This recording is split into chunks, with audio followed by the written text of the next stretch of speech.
नमस्कार,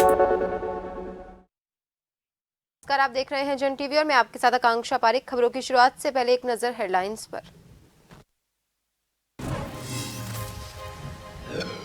भारत चीन पर सीमा पर आवाजाही हुई शुरू। बीआरओ को वैकल्पिक पुल बनाने में मिली कामयाबी। जुम्मा नदी में 5 दिन पूर्व में ग्लेशियर फटने से टूट गया था पुल।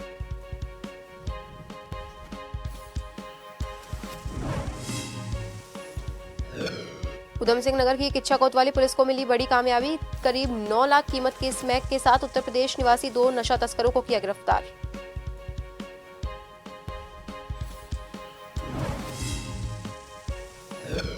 बद्रीनाथ में बदलते मौसम के साथ निकली धूप। बरसात में भी तीर्थयात्रियों की श्रद्धा में नहीं हो रही कमी। भगवान बद्री विशाल के धाम में अब तक 10 लाख से ज्यादा श्रद्धालुओं ने किए दर्शन।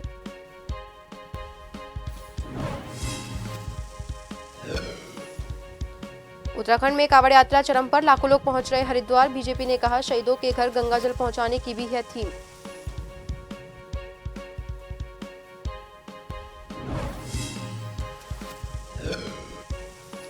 और उत्तराखंड के 4 जिलों में आने वाले 24 घंटे तक भारी बारिश की चेतावनी। मौसम विभाग ने जारी किया बारिश का रेड अलर्ट। नदी नालों के आसपास जाने से हिदायत बरतने की दी चेतावनी।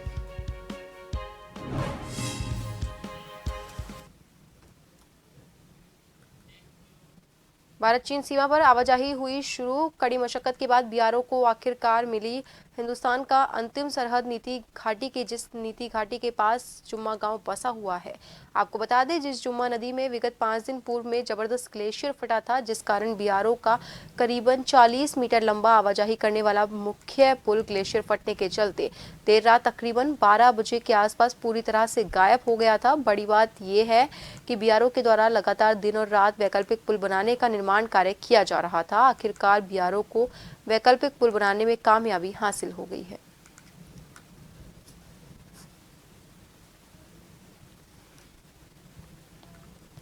उत्तराखंड के बद्रीधाम में विगत कुछ दिनों से मौसम का अंदाज कुछ अलग ही रूप में दिखाई दे रहा है। कभी अचानक से चटक धूप खिल जाती है तो कभी अचानक बरसात भी शुरू हो जाती है। लेकिन बरसात में भी तीर्थयात्रियों की आस्था काफी भारी दिखाई दे रही है। भगवान बद्री विशाल जी के धाम में तीर्थयात्री बरसात में भी भगवान बद्री विशाल जी के धाम में जमकर पहुंच रहे हैं और भगवान बद्री विशाल जी के दर्शन प्राप्त कर रहे हैं। आपको बता दें, भगवान बद्री विशाल जी के धाम में अब तक 10 लाख से ज्यादा तीर्थयात्री दर्शन प्राप्त कर चुके हैं। नारायण धाम में आजकल जय बद्री विशाल जी के जयकारे खूब सुनाई दे रहे हैं।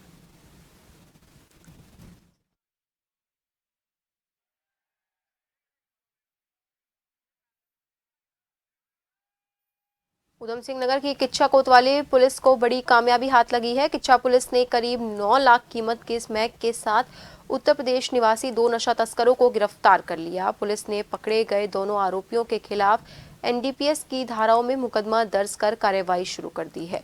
किच्छा कोतवाली निरीक्षक धीरेन्द्र कुमार के नेतृत्व में पुलिस टीम ने चेकिंग के दौरान आजाद नगर क्षेत्र में बाइक सवार पीलीभीत यूपी निवासी छिंदर सिंह और बाबू सिंह को पकड़ लिया। पुलिस ने आरोपियों के कब्जे से करीब 94 ग्राम स्मैक बरामद कर ली।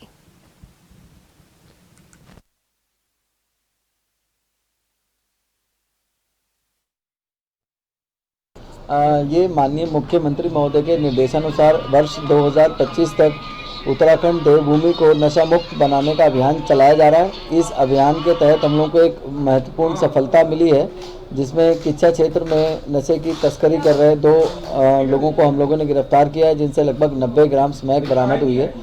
और ये दोनों लोग बेसिकली यूपी के रहने वाले हैं और यहाँ पर किच्छा क्षेत्र में ला करके स्मैक बेचना चाहते थे और यहाँ के लोगों में नशा फैलाना चाहते थे। तो इनकी अरेस्टिंग से निश्चित रूप से किच्छा में जो नशा का प्रभाव है उसको कमी लाने में हमें सहायता मिलेगी। चंपावत जिले की राजकीय इंटर कॉलेज बालाकोट में स्काउट मास्टर और गाइड कैप्टन बेसिक कोर्स का आयोजन किया जा रहा है, जिसके 7वें दिवस में वन विभाग के काली कुमाऊं रेंज के रेंजर राजेश कुमार जोशी और उनके सहयोगियों ने सभी स्काउट ट्रेनर के साथ मिलकर वृक्षारोपण किया। कार्यक्रम का संचालन भुवन चंद्र जोशी ने किया। State training commissioner Ram Singh Negi ने रेंजर राजेश कुमार जोशी को स्कार्फ पहनाकर सम्मानित किया। उसके बाद सभी स्काउट द्वारा वृक्षारोपण कार्यक्रम किया। ब्लॉक सचिव मंजूवाला द्वारा वृक्षारोपण करने वाले सभी स्काउट गाइड और वन विभाग से आए हुए कर्मचारियों का स्वागत किया गया।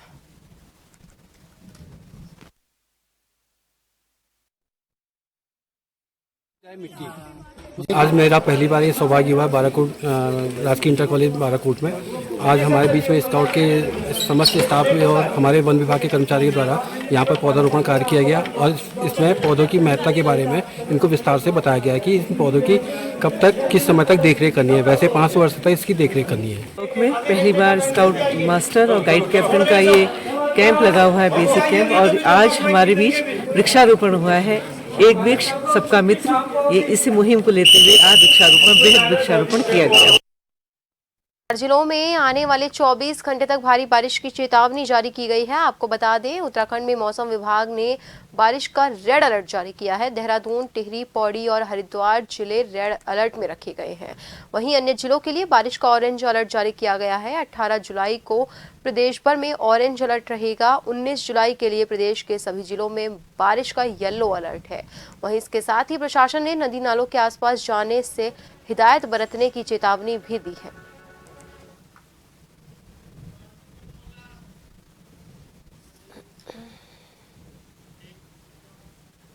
और वहीं उत्तराखंड के मौसम के हाल को जानने के लिए हमारे साथ हमारे संवाददाता हिमांशु बरमोला सीधा हमसे फोन लाइन पर जुड़ चुके हैं।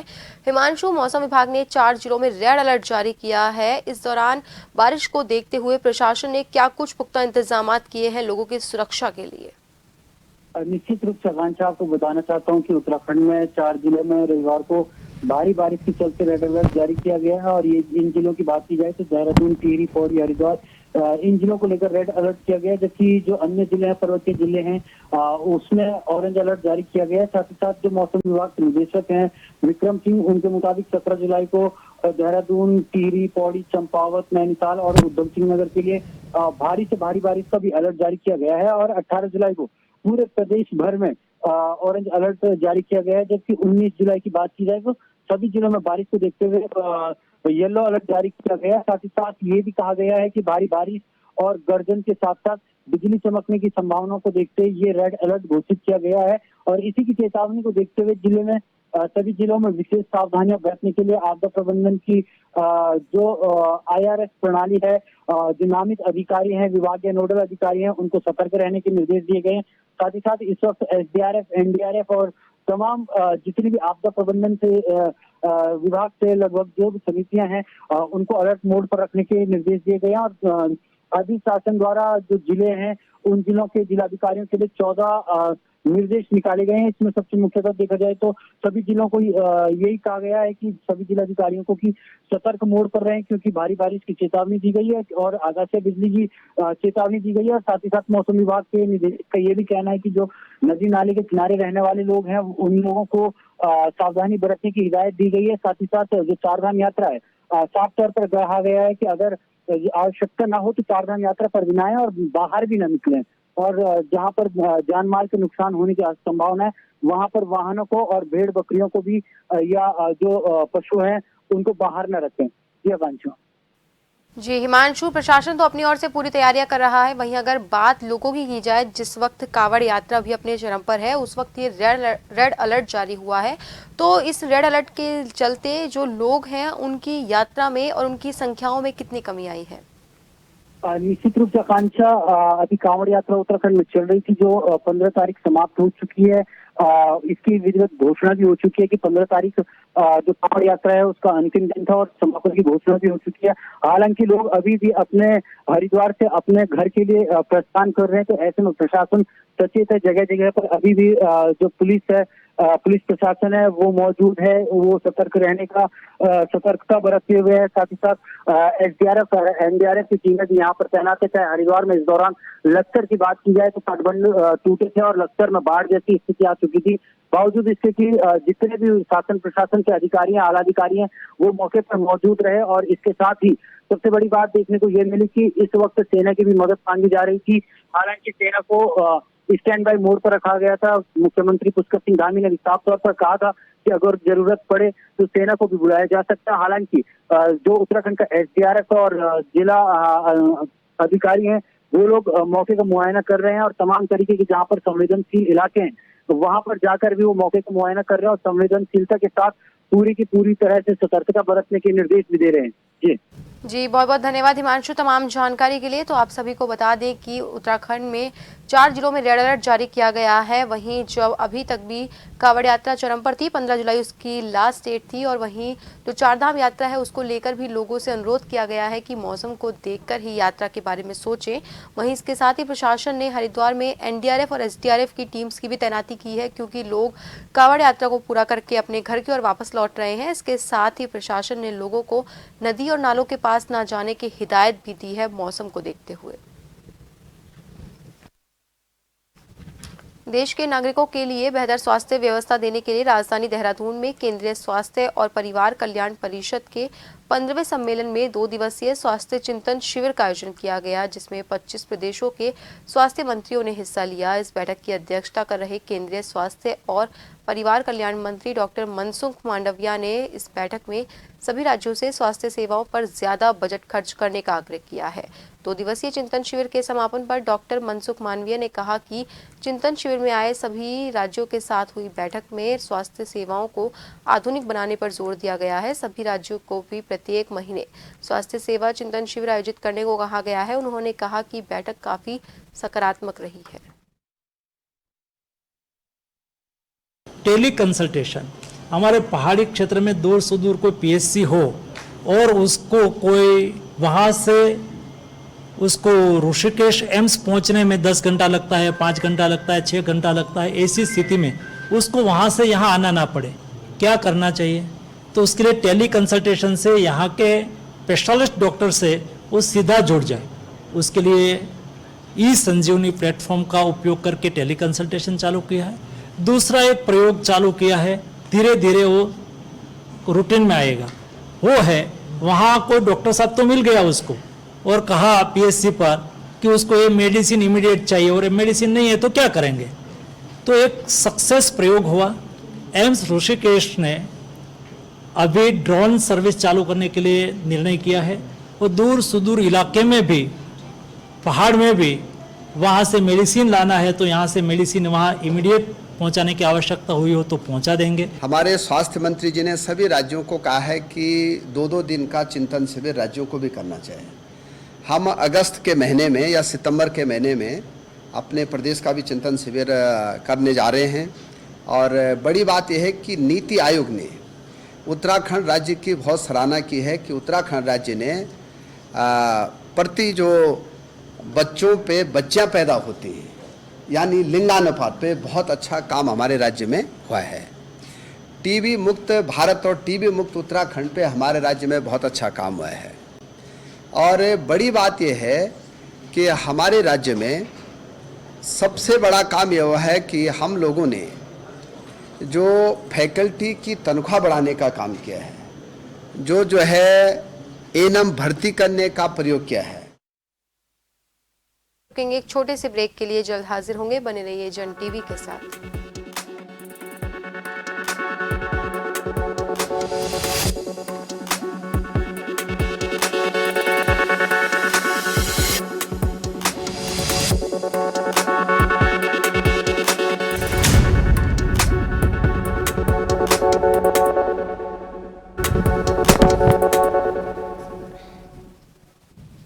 ब्रेक के बाद एक बार फिर से आप सभी का स्वागत है। बढ़ते हैं अगली खबर की ओर।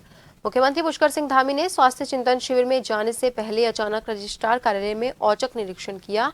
इस दौरान वहां खलबली मच गई। इस दौरान मुख्यमंत्री सीधे रिकॉर्ड रूम में पहुंचे और वहां औचक निरीक्षण करने लगे, जहां उन्होंने देखा रिकॉर्ड रूम में कई जगह सीसीटीवी कैमरास नहीं लगे हुए थे, तो साथ ही कई जगह दस्तावेजों में दीमक लगी हुई थी, जिस पर मुख्यमंत्री ने कड़ी आपत्ति जाहिर की।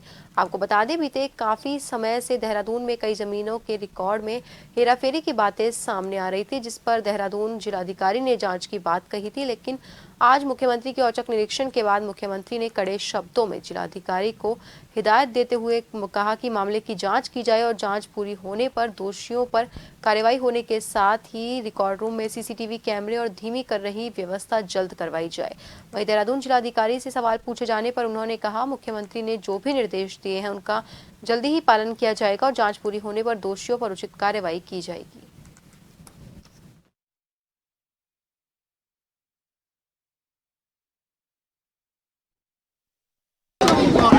यहाँ पर जो रजिस्ट्री के डॉक्यूमेंट हैं, पुरानी रजिस्ट्रियाँ हैं, रिकॉर्ड हैं, वो सभी रिकॉर्डों को देखने के लिए और कुछ रिकॉर्डों में जहाँ कुछ गड़बड़ियाँ पाई गई हैं, FIR भी हुई है और जो मानक हैं इसको रखे जाने के, इनको सुरक्षित रखे जाने के उसके निर्देश दिए हैं और जो कहीं गड़बड़ियाँ पाई गई हैं उन गड़बड़ियों के जांच के आदेश किए हैं और जो भी इसमें दोषी पाया जाएगा उसके खिलाफ कड़ी कार्रवाई की जाएगी और ये रिकॉर्ड सुरक्षित रहें, मानकों के आधार पर रहें, उसकी व्यवस्था को सुनिश्चित करने के लिए कहा है। नहीं सर ने इंस्पेक्शन किया, एक तो CCTV कैमरा अभी लगा रहे हैं, उसके अलावा जो इलेक्ट्रिक बॉक्सेस हैं वो अंदर की तरफ हैं, जो बाहर की तरफ होनी चाहिए थी, कुछ दीमक लग रही है रिकॉर्ड्स में, उसको सही करने के लिए सर ने कहा। ऐसे काफ़ी इंस्ट्रक्शन है, वहाँ पे सिक्योरिटी बढ़ाने के लिए कहा गया, इस तरह के इंस्ट्रक्शन सर ने दिए। अल्मोड़ा जिले के सोमेश्वर विधानसभा में सोमेश्वर बाजार में अब तक टैक्सी स्टैंड का निर्माण नहीं होने पर वाहन सड़क के किनारे खड़े रहते हैं, जिससे पर्यटन के साथ ही व्यापारियों, राहगीरों और को परेशानियां झेलनी पड़ती है। सोमेश्वर बोरारो क्षेत्र के नाम से जाना जाता है। सोमेश्वर बाजार में हल्द्वानी, अल्मोड़ा, द्वाराहाट, गरुड़, रानीखेत, कौसानी, बागेश्वर आदि जगहों से रोजाना 200 से ज्यादा वाहनों की आवाजाही करते हैं। टैक्सी स्टैंड न होने की वजह से सड़क के किनारे वाहन खड़े करना चालकों की मजबूरी बन गया है, जिससे आए दिन जाम कारण बन रहा है।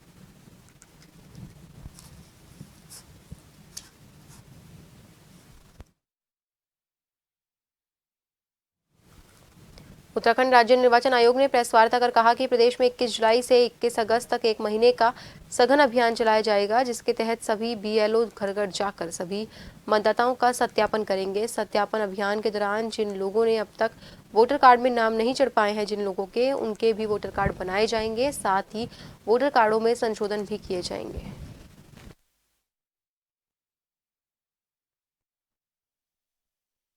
जैसे भारत निर्वाचन आयोग से हम लोग का शेड्यूल प्राप्त किया गया है, विशेष पुनरीक्षण कार्यक्रम स्पेशल समरी रिवीजन की।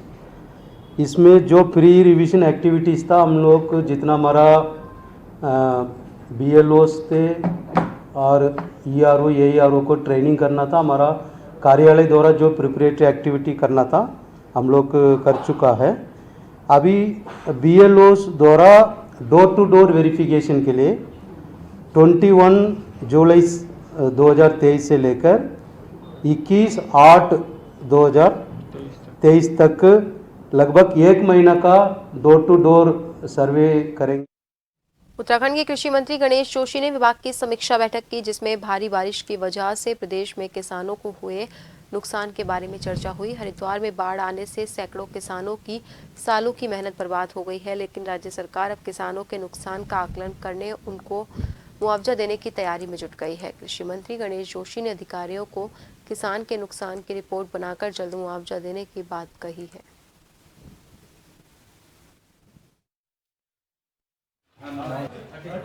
कल आपने देखा होगा मुकुंद जी ट्रैक्टर से जा रहे थे, ट्रैक्टर भी आगे नहीं जा पाया, तब तक पूरा कुछ कहना उचित नहीं है। और मुझे ये जानकारी दी गई कि अब क्योंकि इसके लिए कोई बाध्यता नहीं है और वहाँ पर हरिद्वार में जैसा कि मोटी मोटी जानकारी मिली है 2.25 करोड़ से अधिक का नुकसान वहाँ पर हुआ है, लेकिन वहाँ पर लोगों ने क्योंकि बीमा नहीं कराया तो इसलिए उनको बीमा का लाभ तो नहीं मिल सकता। लेकिन भारत सरकार के मानक के अनुरूप वो लोग आते हैं जो मुझे प्रतिशत दिखाई दे रहा है, उसके अनुरूप जो भी मुआवजा होगा सरकार उनको देगी, उनकी मदद करेगी। पिथौरागढ़ विकास भवन सभागार में जिलाधिकारी रीना जोशी की अध्यक्षता में भारत नेपाल समन्वय समिति की बैठक हुई। बैठक में जिलाधिकारी रीना ने कहा कि खोतिला क्षेत्र भूस्खलन की दृष्टि से संवेदनशील बना हुआ है। उन्होंने कहा कि काली नदी में नेपाल की ओर से लस्कू नाले का मलबा भारी मात्रा में पड़ा होने की वजह से नदी का तेज बहाव खोतिली गांव की ओर हो रहा है। इसे रोकने के लिए नेपाल में लास्कू नाले के समीप काली नदी से मलबा हटाया जाना बेहद जरूरी है। इस पर नेपाल के उच्च अधिकारियों ने शीघ्र मलबा हटाने की बात कही। इस दौरान बैठक में पिथौरागढ़ जिलाधिकारी रीना जोशी, जबकि नेपाल की ओर से बैतडी और दार्चुला के जिलाधिकारी मौजूद रहे।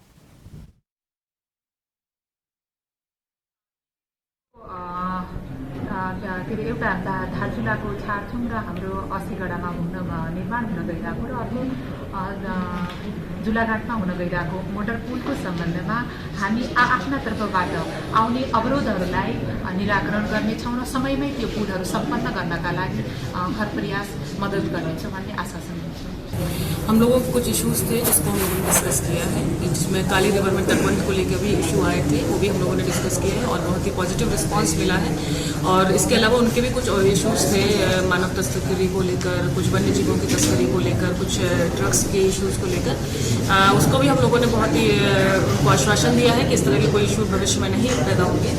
और 2 इश्यूज पुल को लेकर भी आए थे कि कुछ हमारे यहाँ झूला सस्पेंशन पुल बने हैं, उनके टाइमिंग को लेकर भी इश्यूज थे, उसको भी हम लोगों ने शॉर्ट आउट किया। दुई देशका जोडिएका जिल्लाहरूको आपसी हितका विषयमा विशेष गरी हाम्रो बैतडीको सन्दर्भमा बैतडीको झुलाघाट पुललाई प्रयोग गरेर हुने आवागमनलाई नियमित गर्ने, उक्त नाका प्रयोग गरेर हुने अवैध मानव तस्करी, वन्यजन्तु तस्करी, तपाईँको लागु पदार्थको दुवेसनीको लागु पदार्थसँग सम्बन्धित कारोबारको तपाईँ त्यसलाई नियमन गर्ने सम्बन्धमा, त्यसै गरी 2 देशीय हितका विषयमा जति पनि हाम्रा जिल्लाका जोडिएका हितका विषयहरू छन्, महाकाली नदीसँग जोडिएका केही विषयहरू त्यसमा पनि छलफल भयो। त्यसै गरी नेपालीहरूले पेन्सनका सम्बन्धमा पटक पटक भारतीय ब्याङ्कमा आउनुपर्ने र त्यहाँ केही झेल्ने समस्याको विषयमा त्यसलाई पनि सहजीकरण गर्नलाई दुवै देशको तर्फबाट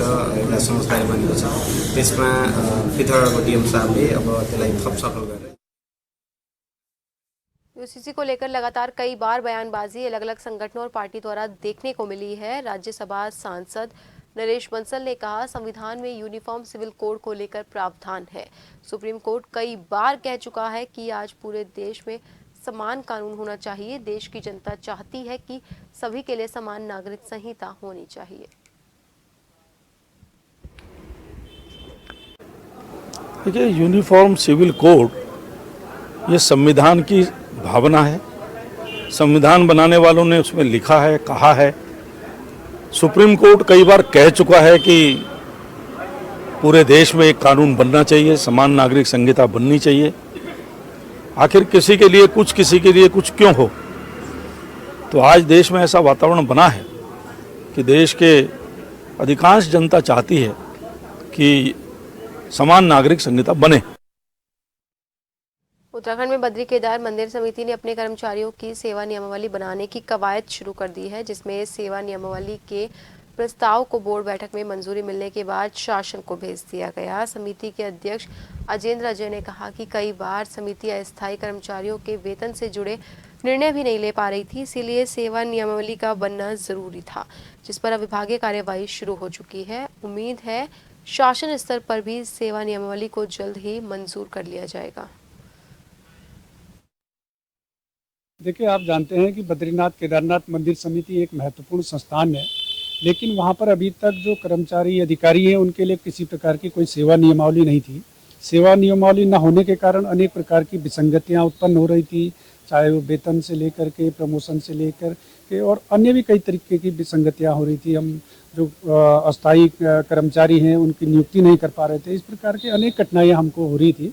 तो इसलिए इस कारण से हमने जो कर्मचारी सेवा नियमावली है वो तैयार करी है और उसको बोर्ड के समक्ष रखा, और बोर्ड ने उसको प्रस्ताव को पारित करके और हमने अब वो शासन को भेज दी है, और इस संदर्भ में अब शासन स्तर पर हमारी बातचीत। और फिलहाल के लिए खबरों में बस इतना ही। बने रहिए जन टीवी के साथ। नमस्कार।